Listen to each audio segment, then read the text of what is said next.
أعوذ بالله من الشيطان الرجيم. بسم الله الرحمن الرحيم.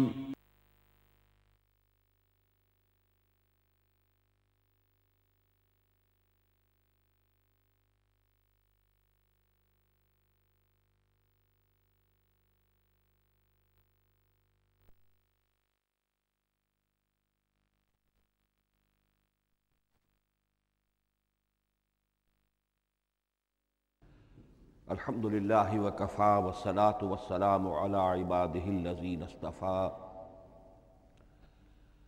خصوصاً علی افضلہم وخاتم النبیین محمد الامین وعلی معین. اما بعد فاعوذ باللہ من الشیطان الرجیم. بسم اللہ الرحمن الرحیم. رب اشرح لی صدری ویسر لی امری واحلل عقدۃ من لسانی یفقہوا قولی. اللہم ربنا آنس وحشتنا فی قبورنا وارحمنا بالقرآن العظیم. اللہم اجعلہ لنا اماما ونورا وہدی ورحمہ. اللہم ذکرنا منہ ما نسینا وعلمنا منہ ما جہلنا وارزقنا تلاوتہ آناء اللیل وآناء النہار واجعلہ لنا حجتا یا رب العالمین آمین. کل دو نشستوں میں تعارف قرآن کے ضمن میں جن عنوانات پر گفتگو ہو چکی ہے ان میں سے ایک تشنا رہا قرآن حکیم کی ترتیب اور تقسیم. اس کی تدوین کے بارے میں گفتگو ہماری مکمل ہو چکی تھی کہ قرآن حکیم کی تدوین 3 مراحل میں مکمل ہوئی. اولاً خود حضور صلی اللہ علیہ وسلم نے اللہ تعالیٰ ہی کے حکم سے قرآن مجید کو مرتب کر دیا اور اس مرتب شکل میں امت کو منتقل کیا. ترتیب معین ہو چکی تھی لیکن وہ کتابی شکل میں ما بین الدفترین جمع نہیں ہوا. اس کے بعد دوسرا مرحلہ آیا حضرت ابوبکر صدیق رضی اللہ تعالی عنہ کے عہد خلافت کے دوران، جب بہت سے حفاظ شہید ہو گئے جنگ یمامہ میں تو تشویش پیدا ہوئی کہ قرآن حکیم کو کتابی شکل کے اندر مرتب بھی کر لیا جائے، جمع کر لیا جائے. چنانچہ یہ کام حضرت ابوبکر صدیق کے عہد خلافت میں پورا ہو گیا اور اس کے لیے مصحف کا نام حضرت عبداللہ ابن مسعود کی تجویز پر حضرت ابوبکر صدیق رضی اللہ تعالی عنہ نے طے کیا. لیکن اس کے چونکہ ابھی پڑھنے کے انداز میں لوگوں کو کافی آزادی دی گئی تھی کہ اپنے اپنے لہجے کے مطابق لوگ پڑھ سکتے ہیں، تو اس سے محسوس ہوا کہ اب اس کے لکھنے کے انداز میں بھی فرق آ رہا ہے. تو اس لیے ضرورت محسوس ہوئی کہ اس کا ایک سکرپٹ، ایک رسم الخط جو متفق علیہ ہو، اجماعی ہو، وہ طے کر دیا جائے.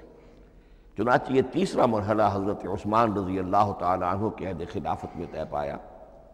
اسی لیے اس کو اب مصحف عثمانی کہتے ہیں، اس لیے کہ وہ رسم الخط اب ہمیشہ ہمیش کے لیے طے ہے.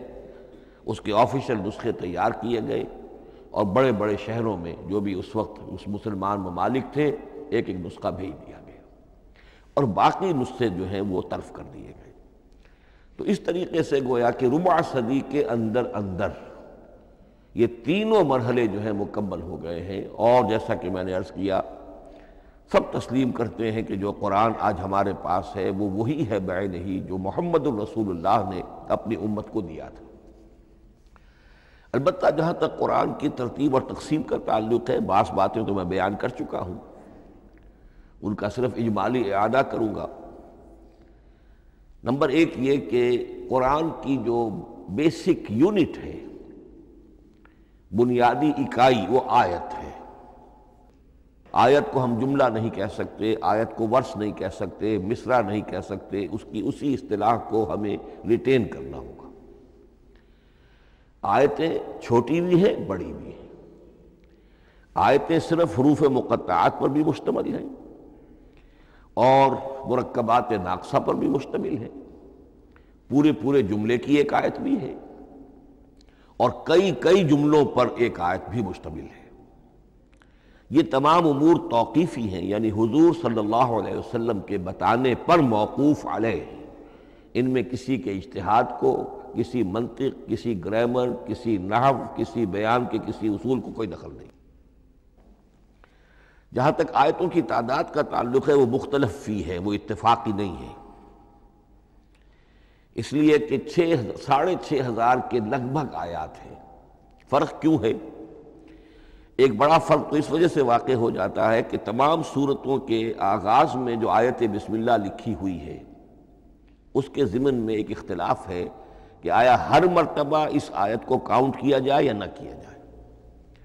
صرف ایک سورت ہے سورہ توبہ جس کے شروع میں آیت بسم اللہ نہیں ہے، باقی 113 سورتوں کے آغاز میں بسم اللہ لکھی ہوئی ہے، تو بعض حضرات اس کو سمجھتے ہیں کہ یہ کاؤنٹ نہیں کی جائے گی، بلکہ یہ تو در حقیقت صرف سورتوں کے درمیان فصل اور فرق قائم کرنے کے لیے یہ آیت بسم اللہ لکھ دی گئی ہے۔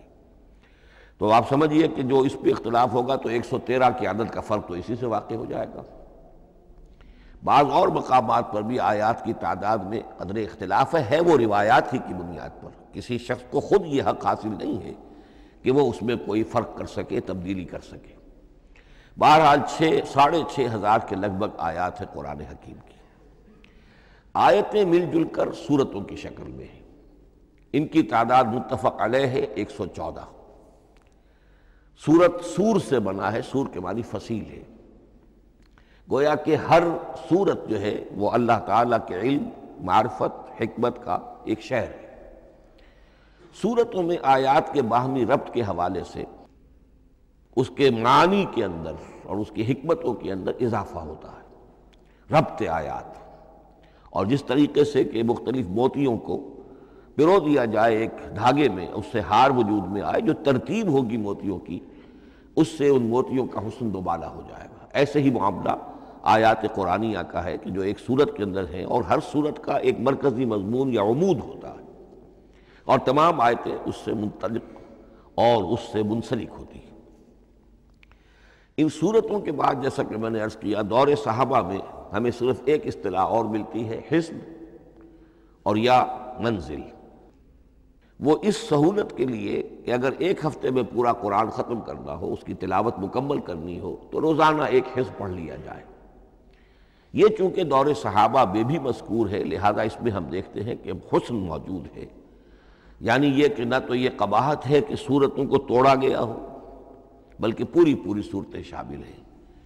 کوئی مصنوعی مساوات قائم کرنے کی کوشش نہیں ہے، کوئی حزب نسبتاً تھوڑا سا زیادہ بڑا ہے، کچھ تھوڑا سا چھوٹا ہے، لیکن تقریباً مساوی ہے۔ خام خواہ کی کوئی مصنوعی مساوات قائم کرنے کی کوشش نہیں ہے، اور اس کے باوجود یہ حسن موجود ہے کہ سورہ فاتحہ کو اگر ہم علیحدہ رکھ دیں کہ وہ پورے قرآن حکیم کے لیے ایک دباچہ اور مقدمہ ہے، تو پہلے حزب یا پہلی منزل میں 3 سورتیں، دوسرے میں 5، تیسرے میں 7، چوتھے میں 9، پانچویں میں 11، چھٹی میں 13، یہ سیڑھی ہے بالکل۔ اور جو آخری حزب مفصل کہلاتا ہے، اس میں چونکہ آخری پارے میں آپ کو معلوم ہے چھوٹی صورتیں ہیں تو تعداد 65 ہے، وہ بھی جو آخری تعداد ہے 13 اس کا ملٹیپل ہے۔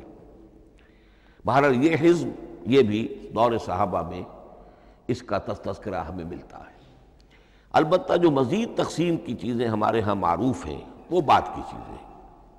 رکوعوں میں طویل صورتوں کو تقسیم کیا گیا تاکہ ایک رکعت میں اگر طویل صورت میں سے کوئی آیات پڑھنی ہے تو اس طرح پڑھی جائیں کہ مضمون ٹوٹے نہ۔ یہ حجاج ابن یوسف کے زمانے میں یہ کام ہوا ہے اور بڑے غور و فکر سے ہوا، اور واقعتاً محسوس ہوتا ہے کہ معنوی جو ربط اور تعلق ہے اس کو ملحوظ رکھا گیا ہے۔ لیکن جو دوسری تقسیم ہمارے ہاں معروف ہو گئی ہے وہ پاروں کی ہے، اول تو یہ معلوم نہیں کہ یہ تقسیم کب ہوئی، مجہول الزمان ہے یہ۔ نمبر 2 یہ کہ اس میں یہ زیادتی بھی نظر آتی ہے کہ سورتوں کی فصیلیں توڑ دی گئی ہیں۔ گویا کہ ایک مصنوعی مساوات قائم کرنے کے لیے کہ 30 دن میں اگر قرآن مجید ختم کرنا ہو، ہر مہینے میں ایک ختم قرآن کوئی شخص کرنا چاہے تو روزانہ ایک پارہ پڑھ کر، لیکن یہ کہ اس میں وہ حسن موجود نہیں ہے، بلکہ یہ قباحت موجود ہے کہ صورتوں کاٹ دی گئی۔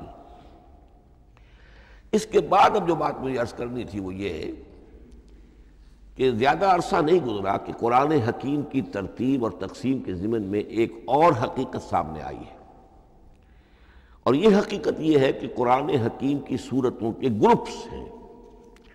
اب یہ چونکہ ایک بالکل ماضی قریب کا معاملہ ہے، اس سے پہلے یہ ذکر موجود نہیں تھا۔ اول تو یہ بات بھی مان لیجئے کہ قرآن مجید میں ترتیب اور نظم، اس کے بارے میں ہمارے اسلاف نے نہ کوئی زیادہ محنت کی اور نہ انہوں نے سمجھا کہ اس میں کوئی خاص ربط ہونا ضروری ہے۔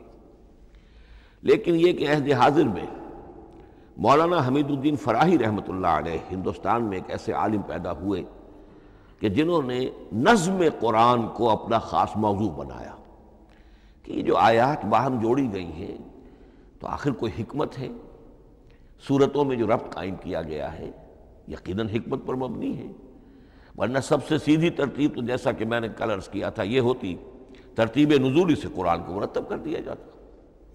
لیکن یہ کہ صورتیں آپ کو معلوم ہے طویل صورتوں میں ایسا بھی ہے کہ وہ ایک وقت میں نازل نہیں ہوئی بلکہ متعدد اوقات میں، اور سورہ بقرہ جو ہے وہ تقریباً 2 سال میں اس کی جو تنزیل ہے وہ مکمل ہوئی۔ تو پھر کچھ آیتوں کو جوڑنا، کس کو کہاں رکھنا ہے، کس کو کہاں رکھنا ہے، تو یہ حضور صلی اللہ علیہ وسلم نے خود کیا ہے، اللہ تعالیٰ کے حکم سے کیا ہے، تو یہ چیزیں حکمت سے خالی تو نہیں ہو سکتی۔ تو انہوں نے اس کو خاص اپنا موضوع بنایا اور ان کے سامنے بعض حقائق آئے ہیں، وہ حقائق ہیں جو اب میں آپ کے سامنے بیان کر رہا ہوں۔ اس میں ایک اشکال ہو سکتا ہے، اسے میں چاہتا ہوں کہ پہلے رفع کر دوں کہ یہ چیز اگر ہمارے اسلاف کے نظر میں نہیں آئی اور ان کی توجہ ادھر نہیں ہوئی تو یہ تو گویا کہ ایک بڑی مشکوک سی بات ہوگی۔ قرآن مجید کے علم کے ضمن میں گویا کہ متقدمین کے فہم پر ہمیں کچھ تان کرنا ہوگا، لیکن یہ بات درست نہیں ہے۔ قرآن مجید ایک ایسی کتاب ہے جس کے بارے میں خود حضور نے جو فرمایا لا تنقضی عجائبہ، اس قرآن کے عجائب کبھی ختم نہیں ہوں، ولا یخلق عن کثرت الرد، بار بار کے پڑھنے سے اس پر کوئی پرانا پن، کوئی بوسیدگی طاری نہیں ہوگی، ولا یشبع منہ العلماء، اور کبھی اہل علم اس سے سیری محسوس نہیں کریں گے۔ تو قرآن مجید لا تنقضی عجائبہ، جیسے جیسے دنیا آگے بڑھ رہی ہے، تمدن آگے بڑھ رہا ہے، علم انسانی جو ہے مادی فزیکل سائنسز کا علم آگے بڑھ رہا ہے، قرآنی حقائق اور مبرہن ہو رہے ہیں، اور واضح ہو رہے ہیں، اور نکھر رہے ہیں۔ بہت سی باتیں ہمارے اسلاف کے علم میں نہیں آ سکتی تھی، اس لیے کہ ابھی انسانی معلومات کا دائرہ بہت ہی محدود تھا۔ ذوالقرنین کون تھے؟ اب چونکہ تاریخ مفسرین کے علم میں نہیں تھی تو سکندر اعظم کو سمجھا گیا کہ ذوالقرنین ہے، حالانکہ سکندر کی شخصیت اور ذوالقرنین کی وہ شخصیت جو قرآن میں بیان ہوئی ہے دونوں میں کوئی مناسبت ہے ہی نہیں۔ اسی طریقے کا معاملہ یہ کہ نظم قرآن کا ایک پہلو کہ جو ابھی پوری طریقے سے آشکارا نہیں ہوا تھا، یہ دور وہ ہے کہ جس میں اللہ کی فضل و کرم سے وہ بات بھی اب کھل کر سامنے آئی ہے، اور اس سے در حقیقت توثیق ہو رہی ہے حضور کے اس فرمان کی کہ لا تنقضی عجائبہ، اس کے عجائب کبھی ختم نہیں ہوں گے۔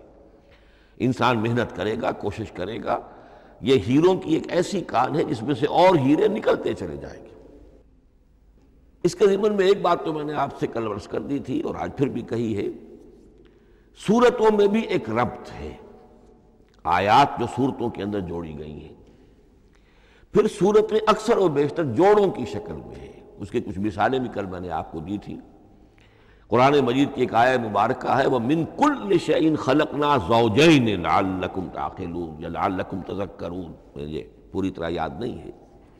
ہم نے ہر شے کو جوڑوں کی شکل میں پیدا کیا، اگرچہ اس کو چونکہ قرآن مخلوق نہیں ہے ہم اس پر اس کا اطلاق نہیں کریں گے، لیکن من کل شیء خلقنا زوجین، اس میں اس قدر کیٹیگوریکل سٹیٹمنٹ ہے کہ معلوم ہوتا ہے کہ یہ اصول اتنا اللہ تعالیٰ کے ہاں اتنا پسندیدہ ہے کہ قرآن مجید